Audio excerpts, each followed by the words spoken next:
기도하겠습니다. 주님 은혜 감사합니다. 오늘도 말씀으로 인도함 받기를 소망합니다. 하나님의 말씀이 이끄시는 대로 우리가 믿음으로 나아가기를 소망합니다. 하나님의 말씀이 우리 모든 걸음걸음에 능력이 되는 우리 모두의 걸음이 되게 하옵소서. 주 예수 그리스도 이름으로 기도합니다. 아멘. 오늘 나눌 말씀은 시편 19편 7절의 말씀입니다. 제가 봉독하겠습니다. 여호와의 율법은 완전하여 영혼을 소성시키며 여호와의 증거는 확실하여 우둔한 자를 지혜롭게 하며. 아멘. 오늘은 말씀이 우리의 영혼을 소성시킵니다 라는 제목으로 말씀을 나누길 원합니다.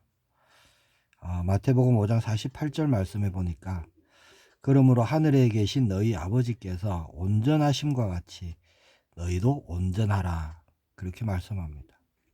하나님은 완전하시고 온전하신 분이시죠. 그래서 하나님의 말씀도 완전합니다. 태초에 말씀이 계셨죠. 하나님이 곧 말씀이시고 말씀이 육신이 되어 오신 분이 예수님이십니다. 자, 하나님이 온전하심과 같이 너희도 온전하라. 우리가 어떻게 온전할 수 있죠? 우리가 온전할 수 있는 길이 없느냐? 아니죠. 우리가 온전할 수 있기 때문에 하나님께서 말씀에 하나님이 온전하신 것 같이 너희도 온전하라 라고 말씀하신 것입니다. 그럼 어떻게 우리가 온전할 수 있을까요?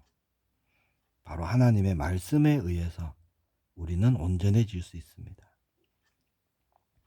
시편 18편 30절 보니까 하나님의 도는 완전하고 그렇게 말씀하십니다. 오늘 본문에는 여호와의 율법은 완전하여. 하나님의 말씀은 완전한 말씀입니다. 어떤 면에서 완전하냐? 오늘 본문에 말씀하죠. 영혼을 소성시킨다는 거예요.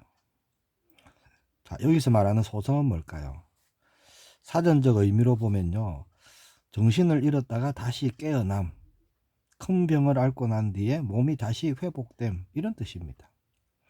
NIV 영어 성경에 보니까 소생시키다, 되살아나게 하다라는 그런 뜻을 가진 리비브라는 단어를 쓰고 있어요.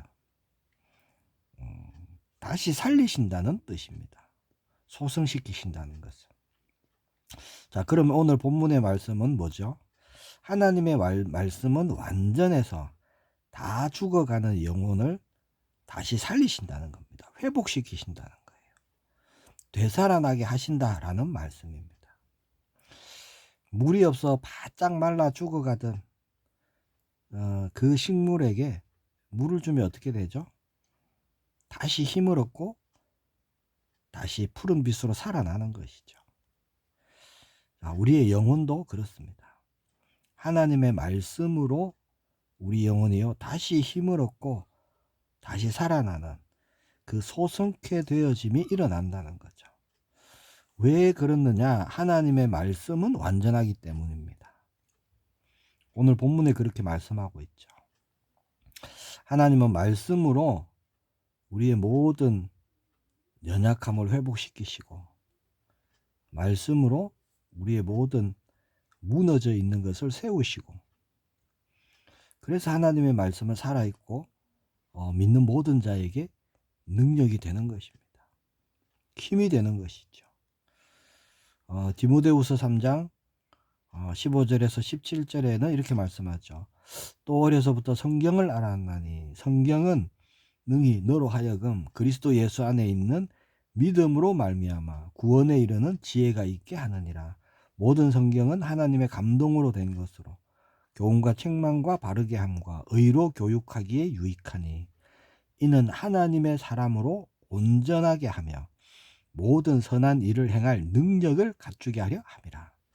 자, 이 디모데후서 3장 15절 17절 말씀에도 뭐라고 합니까? 자, 하나님의 사람으로 온전하게 하며 라고 말씀하죠. 자, 하나님 완전하신 분이고 온전하신 분인데 우리가 온전해질 수 있는 유일한 방법은요, 하나님의 말씀입니다. 그리고 모든 선한 일을 행할 능력을 갖추게 하려 합니다. 어떻게 해요? 하나님의 말씀으로.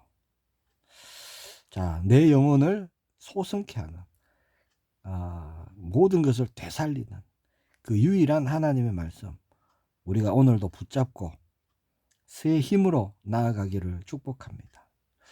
자, 영적인 힘이 있는 사람은요, 쉽게 흔들리지 않습니다.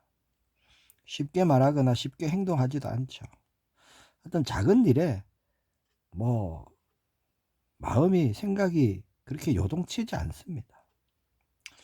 모든 기준을 하나님의 말씀에 두시기를 축복합니다.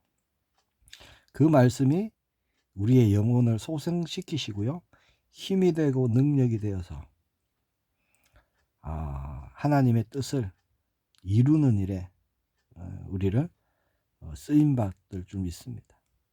말씀은 살아 있습니다. 그렇죠? 언제나 또 말씀으로 함께 하고 계십니다.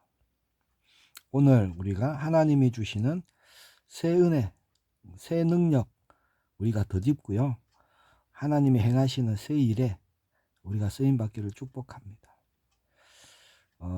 예수님과 함께, 예수님 안에서 동행한다. 이게 어떤 걸까요? 사실은 말씀을 알고 말씀을 붙잡고 말씀을 믿음으로 가는 것과 동일한 것입니다. 내게 말씀이 있고 내가 그 말씀을 의지하는 것이 곧 하나님을 의지하는 것이고요, 예수 그리스도를 의지하는 것이 되는 것이에요. 주님과 동행이 어떤 것입니까? 내가 말씀과 함께 가는 것입니다. 그러면 하나님이 함께 하시고 하나님이 역사하시는 증거가 우리에게 반드시 일어날 줄 확신합니다. 모든 상한 마음, 낙심된 마음, 무너져 있는 마음, 근심된 마음, 두려운 마음, 모든 불안, 염려, 걱정, 그 모든 것은 하나님의 말씀으로 소성케 되는 거예요. 참고 인내하고 견딘다고 되는 것이 아니죠. 하나님의 말씀이 우리를 담대케 하시는 겁니다. 아무런 두려움 없게 하시는 거죠. 평안함을 주시는 것입니다. 왜냐? 말씀이 완전하고 그 말씀대로 하나님이 이루실 것이기 때문에. 오늘도 새 응답 우리가 보기를 축복합니다. 하나님 나라의 일에 쓰임받는 우리 모두가 되기를 소망합니다. 기도하겠습니다. 주님 은혜 감사합니다. 하나님의 말씀이 우리의 영혼을 새롭게 하시고 새 힘을 주시고 다시 살아나게 하셔서 영원한 하나님 나라의 일에 우리가 인도함 받을 수 있도록 주님이 은혜 주심을 감사합니다. 오늘도 하나님의 말씀 모든 것에 기준되게 해주시고 그 말씀을 의지함으로 그 말씀을 믿음으로 가는 그곳에 그 만남에 하나님이 행하시는 영원한 하나님의 그 일, 우리가 그 일에 쓰임받게 하옵소서. 살아계신 주 예수 그리스도 이름으로 기도합니다. 아멘.